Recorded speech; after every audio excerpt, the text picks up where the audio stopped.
السلام علیکم ناظرین، آپ دیکھ رہے ہیں سرعام CID نیوز اور میں ہوں فرا شاہد۔ خبر شامل کرتے ہیں لاہور سے، جہاں میں رپورٹ کر رہے ہیں محمد بنشا۔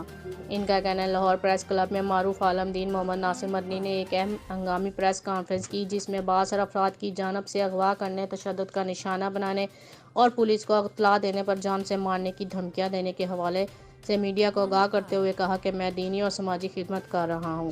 گزشتہ شب مجھے کھاریاں GT روڈ کے اجوا ہوٹل میں کھانا کھلانے کے بعد ان کی برہنہ فوٹیج کی گئی اور تشدد کیا گیا۔ انہوں نے کہا کہ کورونا وائرس کے حوالے سے بنائی گئی ایک ویڈیو کے سلسلے میں ان پر تشدد کیا گیا۔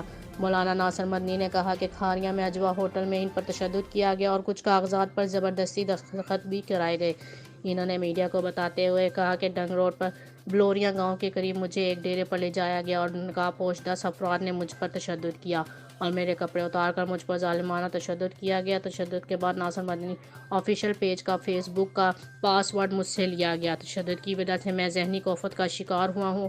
اس کے علاوہ مجھے میڈیا سے بات کرنے سے سختی سے منع کیا گیا ہے اور میرے فیس بک پیج پر میرے متعلق فیک نیوز چلائی گئی ہے، جس میں میرا کوئی تعلق نہیں۔ میں Nisar Usmani auditorium Lahore press club میں مولانا ناصر مدنی صاحب نے پریس کانفرنس میں اپنے اوپر ہونے والے تشدد کے متعلق بتایا اور کپڑے اتار کر اپنے جسم پر تشدد کے نشانات دکھائے۔